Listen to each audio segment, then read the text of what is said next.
കർത്താവ് ഏറ്റവും നമ്മെ കുറിച്ച് ആഗ്രഹിക്കുന്ന അനുസരണമാണ്.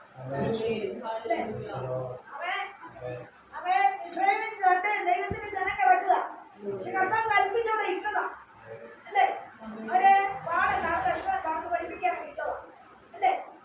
അവൻ യാക്കോബിനോടുള്ള ദൈവത്തിന്റെ വാഗ്ദത്തം 400 വർഷം നിന്റെ സന്തതി അവിടെ കിടക്കും, അതുപോലെ കിടക്കും. അല്ലെങ്കിൽ എബ്രഹാമിനോട് അങ്ങനെ പറഞ്ഞ ആ വാഗ്ദത്തം അവിടെ പഠിപ്പിക്കാനാണ് പറഞ്ഞത്. പക്ഷേ അവിടെ കിടന്ന ഊയ വേല ചെയ്ത് കഷ്ടപ്പെട്ട ജനം ദൈവത്താൽ വിടുതൽ പ്രാപിക്കുമ്പോൾ അവര് തിരിഞ്ഞു നോക്കണം ഞങ്ങൾ ഏതവസ്ഥയിലാണ് കിടന്നത് അല്ലെ? ഇസ്രായേലിൽ നിന്ന് ഇറങ്ങി കൊടുത്തപ്പോൾ ദൈവം എന്തെല്ലാം അടയാളം ചെയ്താൽ കൊണ്ടുവന്നുള്ളത് അവർ ഓർക്കണം. വേണ്ടേ? വേണം. സ്തോത്രം. എന്നാൽ അവർ പറയുന്നത് ഇത് സാരമില്ലാത്ത ആഗ്രഹമാണ് അല്ലെ? സാരമില്ല. ആദ്യം പറഞ്ഞത് ഏൽക്കൂട്ടിയ ദോശ, പിന്നീട് പറഞ്ഞു ആമേ ചുട്ടെടുത്ത പിന്നെ എണ്ണ കൂട്ടിയ ദോശ, പിന്നെ പറഞ്ഞു ഇത് സാരമില്ലാത്ത ആഗ്രഹം. ഇങ്ങനെ പലതും വീട് പറഞ്ഞു ഇത് കൊടുക്കുക മനുഭൂമിക്കോ എത്തിയില്ല അല്ലേ?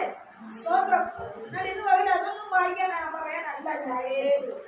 അവിടെ 12-ാം വാക്യത്തിലെ ഇന്നടുത്ത സങ്കീർത്തനത്തിൽ പറയുന്നുണ്ട്, ഈ ജനം എന്റെ വാക്ക് അതുകൊണ്ട് അവർ സ്വന്തം ആലോചന പ്രകാരം നടക്കേണ്ടതിന് ഞാൻ അവരെ ഹൃദയകാഠിന്യത്തിന് ഏൽപ്പിച്ചു കളഞ്ഞു. അതിന്റെ മുമ്പിൽ ഒന്ന് വായിച്ചേ.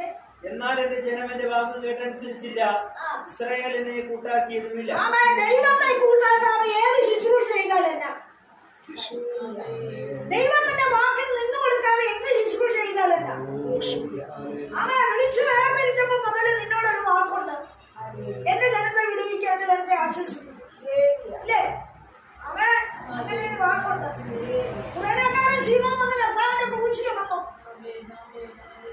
എന്നാൽ കർത്താവ് ചെയ്യുന്ന ഒരു ഉപകാരമാണ് അല്ലേ? എന്റെ മരണപ്പെട്ട കർത്താവ് അല്ലെങ്കിൽ അവൻ മരിക്കാനായിട്ട് അന്ത്യശ്വാസം വലിക്കുമ്പോ കർത്താവ് പറഞ്ഞു, യോനാനോട് പറഞ്ഞു ഇതാ നിന്റെ അമ്മ. കുറേക്കാരനെ ഏൽപ്പിച്ചോ കർത്താവിനെ? കർത്താവ് അമ്മയെ എന്താ ഏൽപ്പിക്കാൻ? കർത്താവായതുകൊണ്ടാണോ?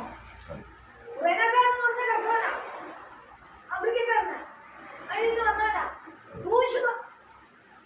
ഏറ്റെടുത്തവനാ. പക്ഷേ കർത്താവ് അവനെ അനുഗ്രഹിക്കുകയും ചെയ്തു. ആദ്യം കർത്താവിന്റെ രക്തം പറ്റിയവനാ അല്ലേ? അവനാ ശുദ്ധീകരണം പ്രാപിച്ചത് അല്ലേ? അപ്പൊ അവനെ ക്രൂശിന്റെ അടുക്കലോ അങ്ങനെ എവിടെയെങ്കിലും കാണും ഇല്ലേ? അവനെ കർത്താവിനെ ആകർഷിച്ച് ക്രൂശിന്റെ അടുക്കൽ കൊണ്ടുവന്ന ആ സമയത്ത് യോനാനോട് പറഞ്ഞു, പുതിയ ശിഷ്യനോട് പറഞ്ഞു ഇതാ നിന്റെ അമ്മയെന്ന് പറയുന്നതിന് മുമ്പ് എന്റെ ക്രൂശിന്റെ വകപ്പാട് അവൻ ഇച്ചിരി ഏറ്റത് അവന്റെ കയ്യിലോട്ട് മാതാവിന് കൊടുക്കാൻ അവൻ ചിന്തിച്ചിരുന്നു. ദൈവജനമേ, നാം നിൽക്കുന്ന നേരെയെ മറന്നു പോകരുത്.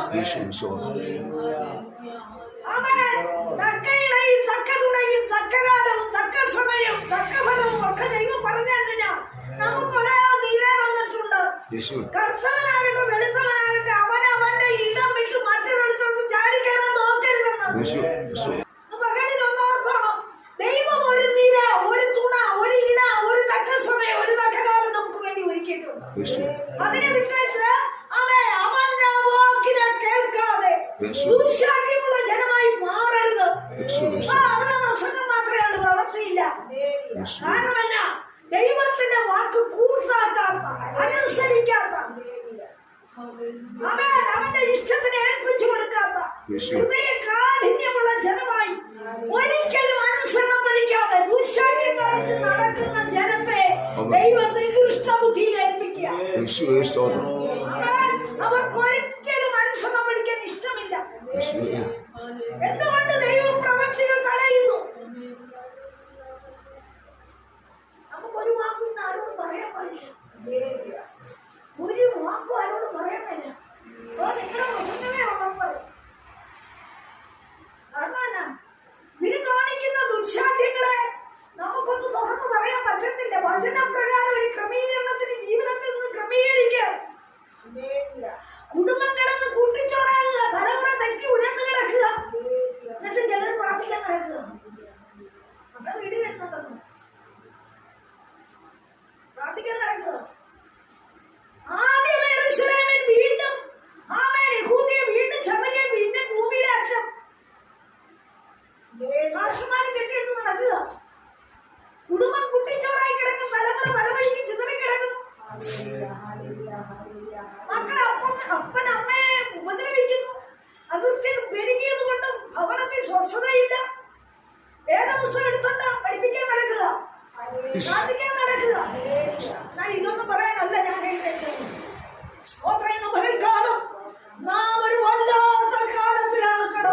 യേശുവേ സ്തോത്രം. അവൻ നാം സേവിക്കുന്ന ദൈവത്തിന്റെ ശക്തി ഭക്തി പഠിച്ച് അവൻ അതിനെ വിട്ടുകളഞ്ഞുകൊണ്ട് ദുശാഠ്യത്തോടെ പോകുന്ന അനവധി പെരുവധി ഹല്ലേലൂയ ദൈവമക്കളും ദൈവദാസന്മാരുമുണ്ട്.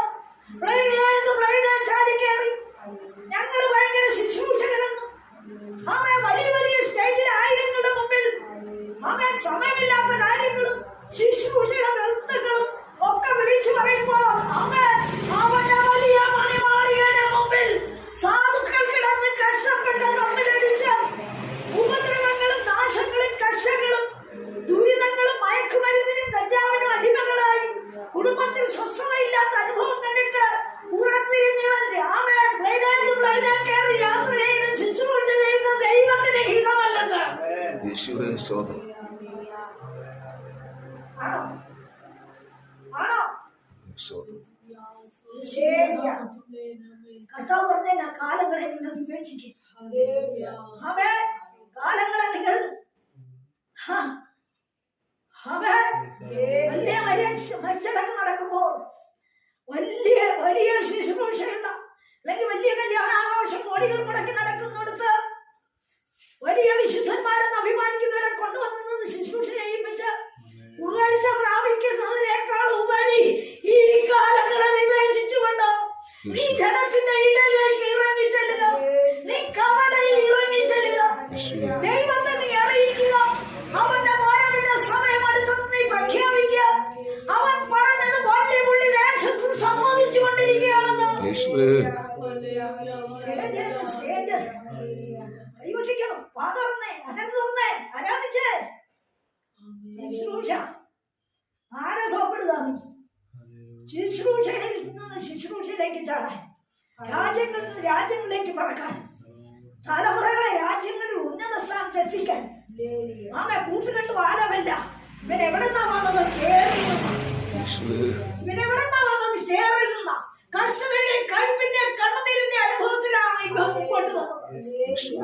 പിതാക്കന്മാർ ഉടുതുണിക്ക് മറുതില്ലേ, തുണിയില്ലാതെ മെഴുക ചാണകം മെഴുകിയ ചന്ദ്രപ്പുരയുടെ വിളക്കിന്റെ എണ്ണയുടെ അല്ലെങ്കിൽ മണ്ണെണ്ണയുടെ സഹായത്തോടെ വേദപുസ്തകം വായിക്കാൻ അറിയാമല്ലാതെ പതിയെ പതിയെ പെറുക്കിയെടുത്ത വേദപുസ്തകം പഠിച്ച് അതിൽ കൂടെ ദൈവത്തെ കണ്ടെത്തി രുചിച്ചറിഞ്ഞ പിതാക്കന്മാരുടെ തകർച്ചകളും അവരുടെ വേദനകളും അവരുടെ ആഗ്രഹങ്ങളും അവരുടെ അവസ്ഥകളും ദൈവസന്നിധിയിൽ അവൻ നിന്ന തീഷ്ണതയും ഓർത്ത് ദൈവം തലമുറകളെ അങ്ങനെ അനുഗ്രഹിച്ചപ്പോ ദൈവം അവർക്ക് ശുശ്രൂഷ കൊടുത്തു.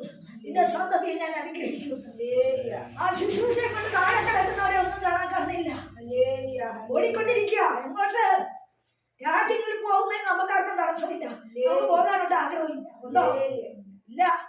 അമ്മ നല്ല സമയത്തൊക്കെ വിളിച്ചിട്ട് പോയില്ല. സ്തോത്രം.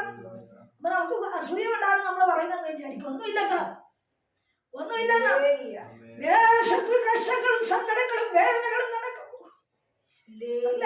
കുടുംബങ്ങൾ കലുഷിതമായി, തലമുറകൾ തെറ്റി ഉഴന്നു. തലമുറകൾ മാതാപിതാക്കളെ കൊന്നൊടുക്കി സഹോദരങ്ങളെ ആക്രമിക്കുകയും ചെയ്യുമ്പോ അല്പകാര്യത്തിന് വേണ്ടി അല്പസമയത്ത് ചെയ്യുന്ന ദുരന്ത പ്രവർത്തികളെ ഓർത്ത് കണ്ണുനീരൊടുക്കുവാൻ ദൈവത്തെ അറിഞ്ഞവനെ നിനക്ക് കഴിയുന്നില്ലെങ്കിൽ ഈ രാജ്യങ്ങളിൽ പ്ലെയിനെ ചാടി മണിക്കൂറുകൾ ഞാൻ ഇന്ന മണിക്കൂർ അവിടെ, ഇന്ന മണിക്കൂർ ഇവിടെ, ഇപ്പോൾ യാത്ര ചെയ്ത് ഇവിടെ എന്ന് പറഞ്ഞ് സ്റ്റേജുകളിൽ നീ നിന്നെ ഉയർത്താതെ ജീവനുള്ള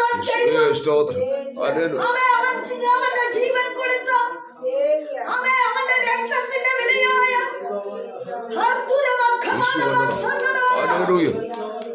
ഞാനിരിക്കുന്നിടത്ത് നിന്നെ ഇരുത്താമെന്ന് പറഞ്ഞ കർത്താവ് നിന്റെ ഒരു വാക്ക് എനിക്ക് വേണ്ടി നീ പറയുക. നശിച്ചു പോകുന്ന ജനത്തെ കുറിച്ചുള്ള ആവല ഭീഷണ എരിവ് നിനക്കുണ്ടോ? അതോ നിനക്ക് സമ്പത്ത് കൂട്ടുവാൻ, പ്രശസ്തി ആർജിക്കുവാൻ, പമ്പ് കാണിക്കുവാൻ, ഉയർന്നു നിൽക്കുവാൻ, നിന്റെ തലമുറയെ ഉയർത്തിക്കൊണ്ടുവരുവാൻ, കൂട്ടം കൂട്ടമായി നിന്റെ മുമ്പിൽ വന്ന് മുട്ടു നടക്കുവാൻ, നിന്നെ ആദരിക്കുവാൻ, നിന്റെ പേര് വെളിപ്പെടുത്തുവാൻ, അതിനാണോ നിന്നെ ദൈവം വിളിച്ചത്? സ്തോത്രം.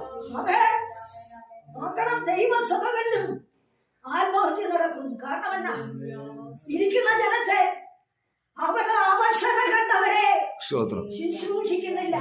യേശുവേ സ്തോത്രം. സ്തോത്രം. ആമേൻ.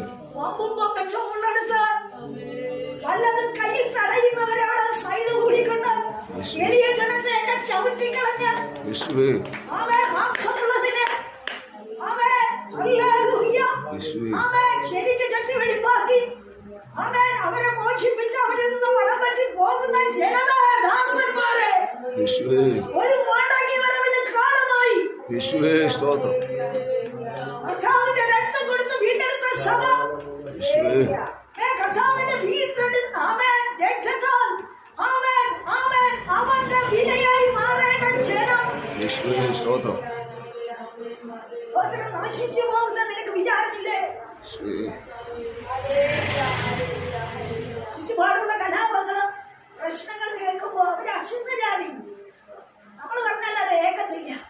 ഇതാ അവർക്ക് വേണ്ടി നിന്റെ സഭയൊന്ന് പ്രാർത്ഥിക്കുന്നുണ്ടോ? നീ അവരോട് ചെന്നൊരു വാക്ക് പറയുന്നുണ്ടോ? അവരുടെ വിഷയം അറിഞ്ഞ് നീ അവർക്കൊന്നും കൈത്താങ്ങുന്നുണ്ടോ? കോടികൾ ബാങ്ക് ബാലൻസിലാക്കിയിട്ട് നീ നടക്കല്ലേ?